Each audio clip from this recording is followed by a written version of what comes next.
What if everything you fought for, everything you sacrificed for, turned into the very thing you once opposed? Today, we're diving deep into Pierce Brown's Iron Gold, the explosive fourth installment in the Red Rising saga that will completely shatter your expectations about heroes, revolution, and the true cost of power.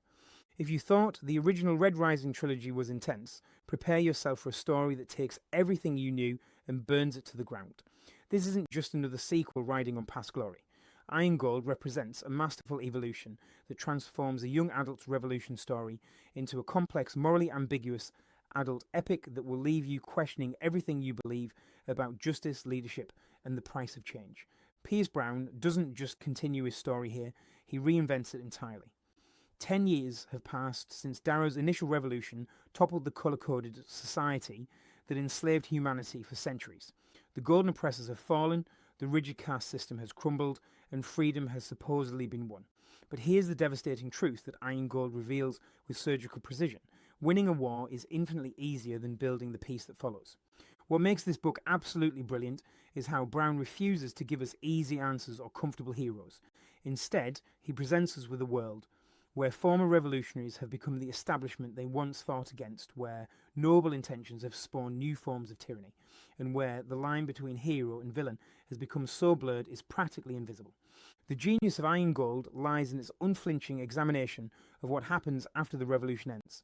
Brown takes the classic hero's journey and asks the uncomfortable question, what if the hero's victory creates more problems than it solves? What if the systems built to replace oppression become oppressive themselves? What if the price of freedom is so high that it destroys the very people who fought to achieve it? This isn't just science fiction entertainment.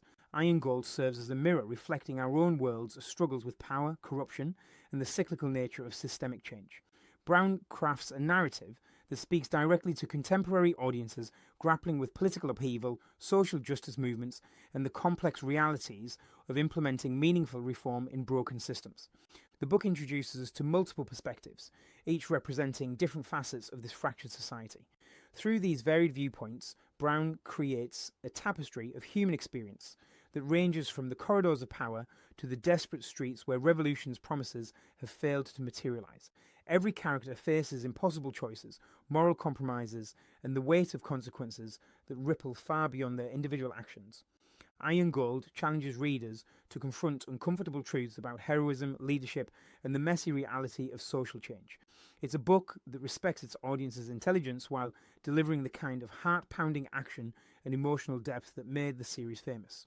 Brown has created something rare in science fiction, a sequel that doesn't just expand the world, but fundamentally challenges everything we thought we knew about it.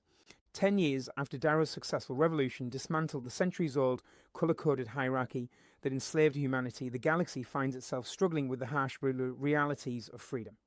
The society that once oppressed trillions has been replaced by the Republic, but this new government faces insurmountable challenges as it attempts to maintain order across hundreds of worlds while remaining true to revolutionary ideals. Darrow, once the celebrated Reaper who brought down the Sovereign, now serves as Sovereign himself, though his title is Sovereign of the Republic. The weight of leadership has transformed him from a passionate revolutionary into a pragmatic ruler forced to make impossible decisions. His marriage to Mustang, now Consul Virginia Augustus, represents the political alliance necessary to hold their fragile government together, but their relationship strains under the pressure of governing a fractured society. The story unfolds through multiple perspectives, introducing us to new characters whose lives intersect with the established heroes in unexpected ways. Ephraim, a former Red Revolutionary turned criminal, represents the disillusionment many feel toward the Republic's broken promises. His desperate circumstances force him into increasingly dangerous situations as he attempts to survive in a galaxy where freedom has brought new forms of poverty and desperation.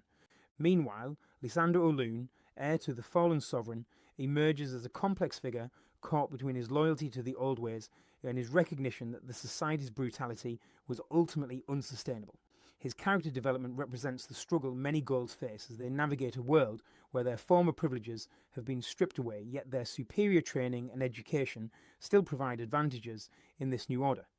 The Republic faces threats from multiple directions, remnant Gold loyalists seeking to restore the old hierarchy, frustrated populations whose lives haven't improved despite political changes, and the fundamental challenge of governing diverse worlds with conflicting interests and cultures. Economic instability, resource scarcity, and the enormous cost of maintaining peace across such a vast territory strain the government's resources and credibility. Brown expertly weaves these individual stories into a larger narrative about the cyclical nature of power and oppression. The book demonstrates how revolutionary ideals can become corrupted by practical necessities, how former oppressed groups can become oppressors themselves, and how the complexity of real-world governance often requires compromising the very principles that inspired revolution in the first place. The opening sequence establishes the Republic's precarious position through a devastating terrorist attack that kills thousands of civilians, including many children. This tragedy immediately establishes the stakes and demonstrates how Darrow's government faces threats that require responses potentially as brutal as those employed by the former society. The attack forces readers to confront the uncomfortable reality that maintaining peace sometimes requires violence that contradicts revolutionary ideals about protecting innocent life. Darrow's response to this terrorism reveals how leadership has changed him fundamentally. His decision to employ overwhelming force against suspected insurgents creates civilian casualties that haunt him personally while generating political backlash that threatens his government's stability. This sequence brilliantly illustrates how the moral clarity of revolution gives way to the moral ambiguity of governance, where every decision carries consequences that extend far beyond immediate circumstances. The introduction of Ephraim's storyline provides crucial perspective on how the Republic's promises have failed ordinary citizens. His involvement in increasingly desperate criminal enterprises, including a daring heist that goes catastrophically wrong, demonstrates how economic inequality has persisted despite political change. Ephraim's character arc shows how revolutionary rhetoric about equality and opportunity can ring hollow when structural problems remain unaddressed, creating cynicism and desperation among the very people the revolution claimed to liberate. Lysander's capture and subsequent experiences reveal the fate of displaced Golds who refuse to accept the new order. His interactions with the Obsidians who hold him prisoner create fascinating character development as he's forced to confront the humanity of people his former society considered subhuman. This storyline explores themes of redemption, privilege, and the possibility of genuine change within individuals who benefited from oppressive systems. The political manoeuvring within the Republic's government exposes how democratic institutions can be manipulated by those who understand power's mechanisms. Virginia's struggles as consul demonstrate the impossible balance between maintaining security and preserving civil liberties, especially when facing existential threats. Her character development shows how even well-intentioned leaders can find themselves implementing policies that contradict their fundamental beliefs about freedom and justice. The emergence of new resistance movements reveals how the Republic has inadvertently created its own enemies through failed policies and broken promises. These groups represent different responses to disappointment with revolutionary outcomes. Some seek to restore the old order, others demand more radical changes, and still others simply want to destroy everything in rage and desperation. Each faction presents legitimate grievances that complicate any simple narrative about good versus evil. The climactic sequences bring these various storylines together in explosive confrontations that force every character to confront the consequences of their choices. The violence that erupts demonstrates how quickly political tensions can spiral into open warfare, especially when underlying systemic problems remain unresolved.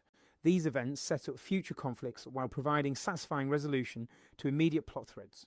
The book concludes with revelations that completely reframe everything readers thought they understood about the larger conflict.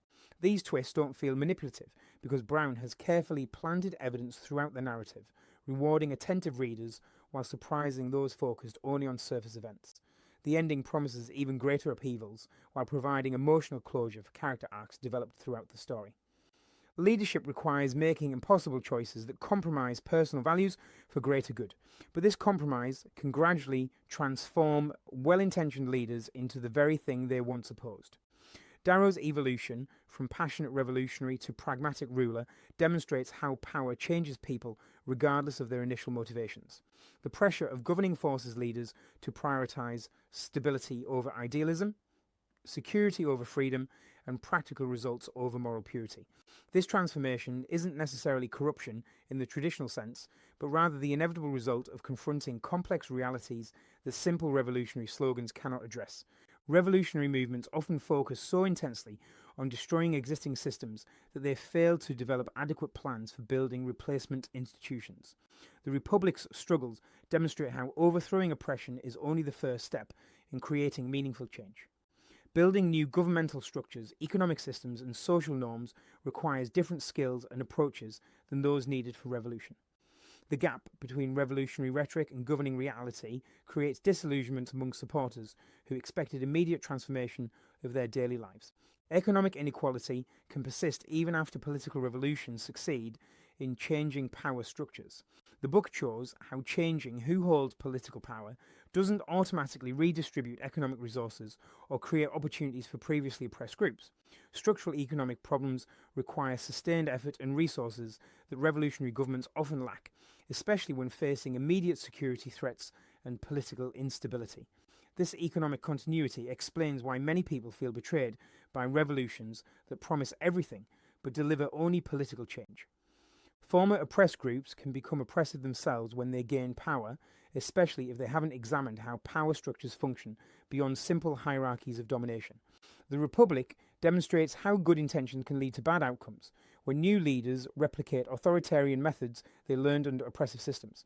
Breaking cycles of oppression requires conscious effort to develop new approaches to power, rather than simply changing which group exercises control over others.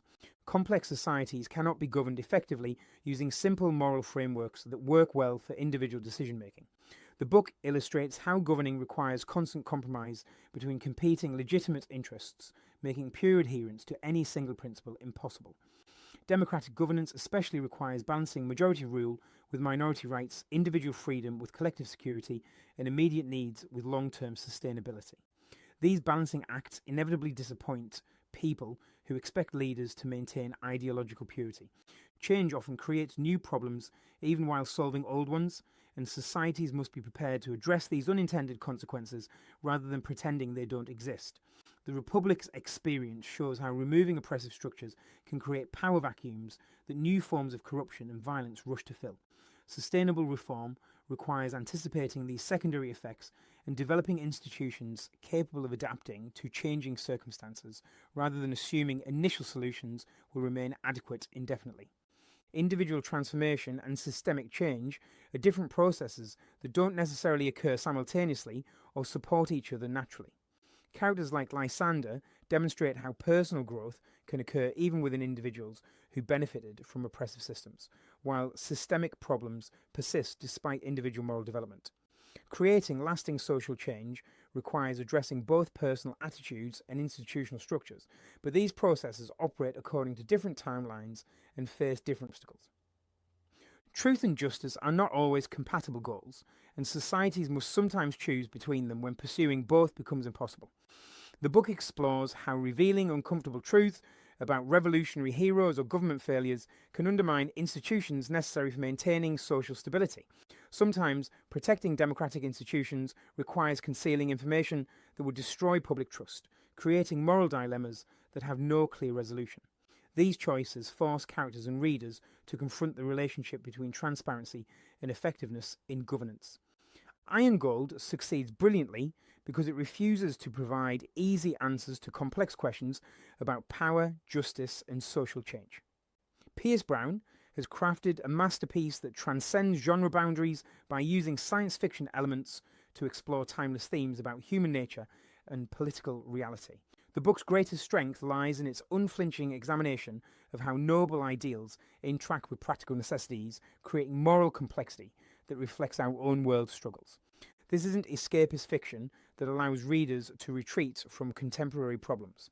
Instead, Iron Gold functions as a mirror that forces us to confront uncomfortable truths about revolution, governance, and the cyclical nature of oppression. Brown's characters face dilemmas that parallel those confronting real-world leaders and citizens attempting to create meaningful change within broken systems. The book's relevance extends far beyond entertainment value. The multiple perspective narrative structure allows Brown to present competing viewpoints without privileging any single interpretation of events. This approach respects readers' intelligence while acknowledging that complex situations rarely have simple solutions or clear heroes and villains. Each character represents different responses to systemic failure, different approaches to wielding power, and different visions of what justice might look like in practice. Iron Gold also succeeds as pure storytelling, delivering intense action, emotional depth, and character development that rewards both new readers and series veterans. Brown's world building has evolved beyond the relatively simple colour-coded hierarchy of earlier books into something more nuanced and realistic. The political intrigue, military strategy, and personal relationships all feel authentic because they emerge from character motivations rather than plot convenience. Most importantly, Iron Gold offers hope without naivety. While the book acknowledges that revolutionary change often fails to live up to its promises, it also suggests that this failure doesn't invalidate the effort to create better systems. The characters' struggles represent humanity's ongoing effort to build more just societies despite our flaws and limitations. Their failures teach us valuable lessons about approaching social change with both passion and wisdom. This book stands as essential reading for anyone interested in science fiction, political philosophy, or simply great storytelling that challenges conventional thinking while delivering emotional satisfaction.